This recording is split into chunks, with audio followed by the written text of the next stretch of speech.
Programang ito ay rated SPG. Striktong patnubay at gabay ng magulang ang kailangan. Maaaring may masiselang tema, lengguwahe, karahasan, sexual, horror o droga na hindi angkop sa mga bata.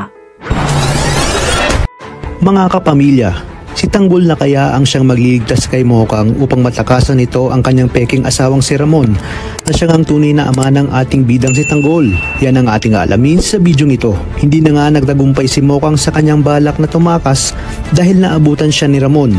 At dahil dito ay mas pinahigpitan pa ni Ramon ang mga bantay sa paligid ng kwarto ni Mokang maging sa buong mansyon. At sa hindi nga inaasahan na paglayo man sila ng tadhana ay muli magkukrus ang kanilang mga kapalaran dahil matapos mabisita ni Tanggol ang kanyang lola Tinding na imbis na bumalik sa facility sa Bilibid ay malilihis nga ito matapos mabalitaan ni Tanggol na marahil pinagmamalupitan si Mokang ng kanyang napangasawa dahil maging ang mga magulang nito ay pinalayas sa mansyon at ang kapatid nitong si Edwin ay nakakulong. Kaya naman to the rescue si Tanggol dahil hindi umano siya matatahimik hanggat hindi niya alam ang kalagayan ni Mokang. Labag man sa kalooban ni Bubbles ay wala na nga siyang nagawa sa kabila ng alam niyang malalagot sila kay Chief Espinas dahil paniguradong nag-aalala na ito sa kung ano ang nangyari sa kanila. Dito nga ay palihim na nakapasok si Tanggol sa mansyon at bumungad sa kanya si Olga na nagpakilala sa kanya bilang Aling Beng.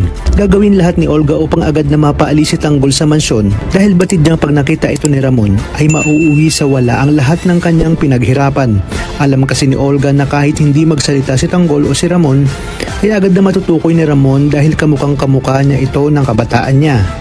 Gayunpaman ay hindi umubra ang mga sinabi ni Olga kay Tanggol at ginawa pa rin lahat ni Tanggol ang paraan para makita si Mokang hanggang sa nakapasok nga siya sa kwarto ni Mokang kung saan ito ikinulong ni Ramon. Ayaw namang gumawa ng gulo ni Olga dahil paniguradong maaalarma si Ramon pag nagkataon.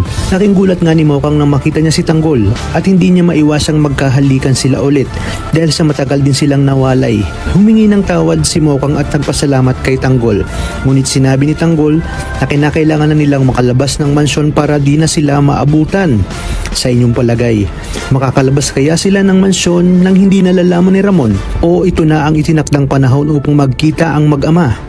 Kaya namang kapamilya, pakatutukan natin ang mas kapanapanabik na tagpo dito lang sa pambansang teleserye ng sambayanan, ang FPJ's Batang Quiapo.